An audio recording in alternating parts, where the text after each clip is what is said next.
Ahmedabad plane crash हादसा कोई accident case नहीं है, बल्कि ये जानबूझ के कराई गई एक बहुत बड़ी घटना है। पूरे मामले पे अमेरिका की एक सनसनीखेज रिपोर्ट सामने आई है जो रोंगटे खड़े कर देने वाली है। रिपोर्ट चीख चीख के कह रही है कि ये हादसा हुआ नहीं बल्कि कराया गया है, लेकिन किसने कराया और क्यों कराया है, ये सवाल सिर्फ बहुत बड़ा नहीं है बल्कि बहुत गहरा भी है। क्या सच में जानबूझकर के 260 लोगों की जिंदगियों से खेला गया है? इसमें सीधे तौर पे पायलट की गलती थी या फिर पूरा बोइंग 787 ड्रीम लाइनर की खामियां हादसे की वजह थी? अमेरिकी रिपोर्ट ने क्या कुछ उजागर किया है और उनकी रिपोर्ट में कितनी सच्चाई है, ये सारी पड़ताल हम अपनी इस 8 मिनट की रिपोर्ट में करने वाले हैं। साथ ही इस पर भी चर्चा करेंगे कि फेडरेशन ऑफ इंडियन पायलट संघ ने अमेरिका की इस नई रिपोर्ट पे क्यों भड़का है। नमस्कार, आप देखना शुरू कर चुके हैं 4 PM और मैं हूं आपके साथ सिमरन।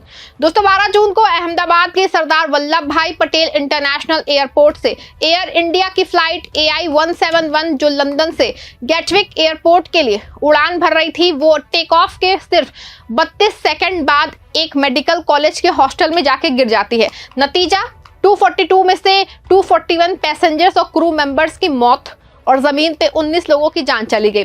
सिर्फ एक ब्रिटिश पैसेंजर विश्वास कुमार रमेश इस हादसे में जिंदा बचा। आपको बता दूं कि यह हादसा भारत के एविएशन इतिहास का सबसे बड़ा हादसा बन गया है। बोइंग 787 ड्रीम लाइनर, जिसे दुनिया का सबसे आधुनिक और सुरक्षित विमान माना जाता है, वो कैसे इतनी जल्दी क्रैश हो गया? शुरुआत में लोग कयास लगा रहे थे कि शायद पक्षियों से टक्कर हुई, शायद इंजन में खराबी थी या फिर फ्यूल में कोई गड़बड़ी थी। लेकिन अब जो प्रारंभिक रिपोर्ट सामने आई है वो चौंका देने वाली है, और उससे भी ज्यादा चौंकाने वाली वॉल स्ट्रीट जर्नल की एक नई रिपोर्ट जो भारत की आधिकारिक जांच से बिल्कुल उलट बात कर रही है। सबसे पहले बात करते हैं एयरक्राफ्ट एक्सीडेंट इन्वेस्टिगेशन ब्यूरो यानी कि AAIB की प्रारंभिक रिपोर्ट की, जो 12 जुलाई 2025 को रिलीज हुई। रिपोर्ट में साफ कहा गया कि AI जो है वो 711 के टेक ऑफ के ठीक बाद दोनों इंजनों के फ्यूल कट ऑफ स्विच एक के बाद एक सिर्फ 1 सेकंड के अंदर से रन से कट ऑफ पोजीशन में चले गए। इससे इंजनों को फ्यूल मिलना बंद हो गया और विमान में पावर खत्म हो गया। रिपोर्ट में यह भी बताया गया है कि कॉकपिट वॉइस रिकॉर्डर में एक पायलट को यह पूछते सुना गया कि तुमने फ्यूल क्यों बंद किया, और दूसरा पायलट जवाब देता है कि मैंने तो कुछ नहीं किया। लेकिन रिपोर्ट में साफ नहीं हुआ है कि स्विच किसने और कैसे बंद किए।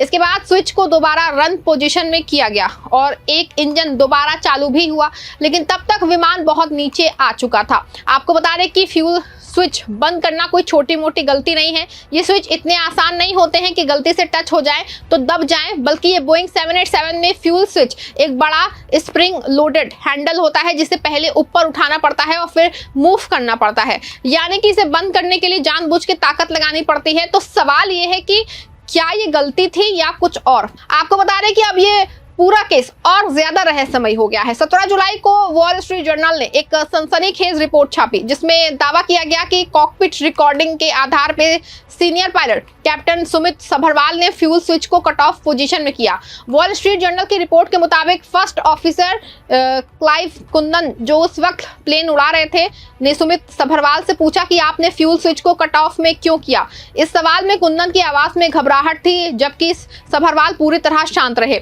लेकिन WSJ की ये बात AIB की प्रारंभिक रिपोर्ट से बिल्कुल अलग है। AIB ने यह भी बताया कि स्विच किसने बंद किया, बस इतना कहा कि स्विच बंद हो गए। आपको बता दें कि एक तरफ AIB कह रही है कि स्विच अपने आप बंद हो गए, दूसरी तरफ WSJ सीधे सीधे सीनियर पायलट पे इल्जाम लगा रही है। क्या ये कोई साजिश है या फिर WSJ की रिपोर्ट में कुछ ज्यादा ही मसाला डाला गया है? सवाल ये है कि क्या सीनियर पायलट सुमित सभरवाल, जिनके पास 15,638 आवर्स का फ्लाइंग एक्सपीरियंस था, ऐसी भयानक गलती कर सकते हैं? चलिए कुछ फैक्ट्स देखते हैं। आपको बता रहा हूं दोस्तों, फ्यूल स्विच एक बड़ा स्प्रिंग लोडेड हैंडल है जो मेटल बार और लॉकिंग मैकेनिज्म से सुरक्षित होता है। स्विच को पहले ऊपर उठाना पड़ता है, फिर कट ऑफ या रन पोजीशन में मूव करना पड़ता है। AIB की रिपोर्ट के मुताबिक दोनों स्विच 1 सेकंड के अंदर से बंद हुए। दोस्तों, आपको बता दें कि स्विच कोई छोटा मोटा बटन नहीं है जिसे गलती से दबा दिया जाए। इसे बंद करने के लिए जानबूझ के ताकत लगानी पड़ती है, और वो भी टेक ऑफ के ठीक बाद, जब पायलट का पूरा ध्यान फ्लाइट पे होता है। अमेरिकी एविएशन एक्सपर्ट जॉन कॉक्स का कहना है कि आप इस स्विच को गलती से नहीं छू सकते। तो फिर सवाल ये है, क्या सुमित सभरवाल ने जानबूझ के ऐसा किया, और अगर हाँ तो क्यों? और अगर ये गलती रही थी तो क्या ये कोई साजिश थी? क्या कोई बड़ा खेल खेला जा रहा है? क्योंकि WSJ की रिपोर्ट सीधे पायलट को दोषी ठहरा रही है, जबकि एआईबी ने ऐसा कोई दावा नहीं किया है। सवाल यह है कि क्या ये बोइंग को बचाने की कोशिश है, क्या डब्ल्यूएसजे की रिपोर्ट बोइंग को क्लीन चिट देने की कोशिश है, जबकि एआईबी की प्रारंभिक रिपोर्ट में साफ कहा गया है कि बोइंग 787 या इसके जेई इंजनों में कोई मैकेनिकल खराबी नहीं मिली, यानी हादसे का दोष विमान या इंजन पे नहीं डाला गया। लेकिन डब्ल्यूएसजे की रिपोर्ट सीधे सीनियर पायलट पे उंगली उठा रही है। आपको बता दें कि बोइंग पहले से ही कई विवादों में घिरा हुआ है।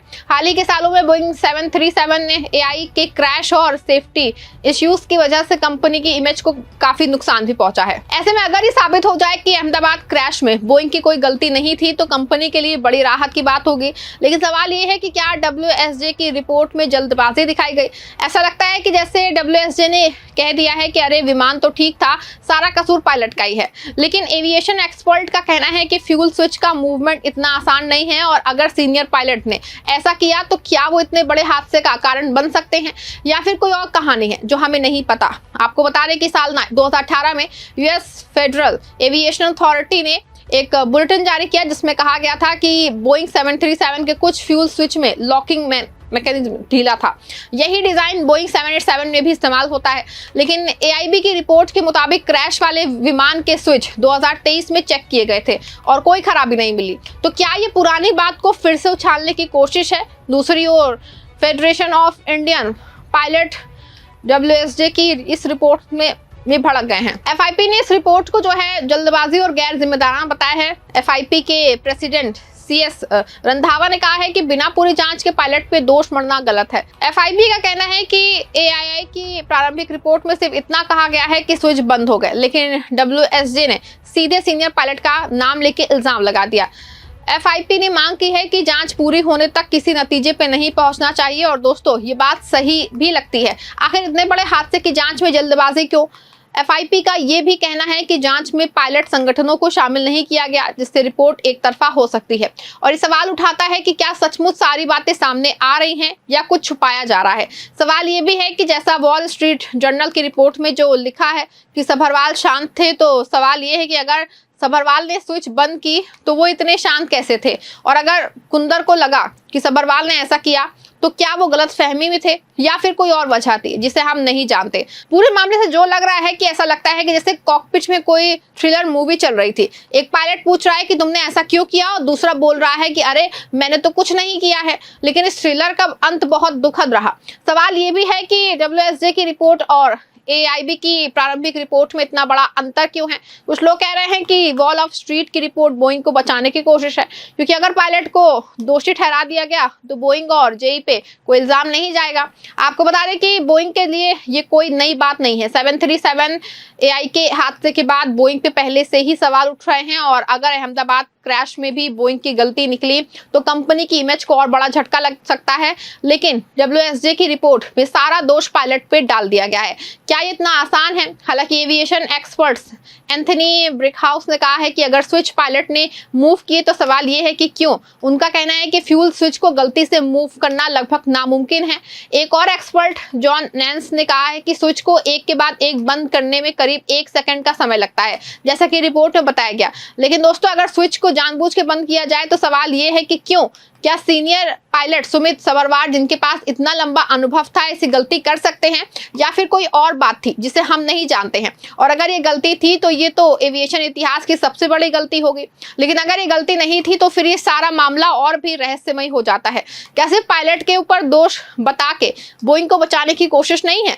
सबसे बड़ा सवाल यह है कि कोई पायलट क्यों फ्यूल बंद करेगा जबकि वो जानता है कि इंजन बंद और काम खत्म हो जाएगा, जबकि खुद वो उसी प्लेन में सवार है और अपने पिता से वादा करके आया है कि जल्द ही रिटायरमेंट लूंगा और आपकी सेवा करूंगा।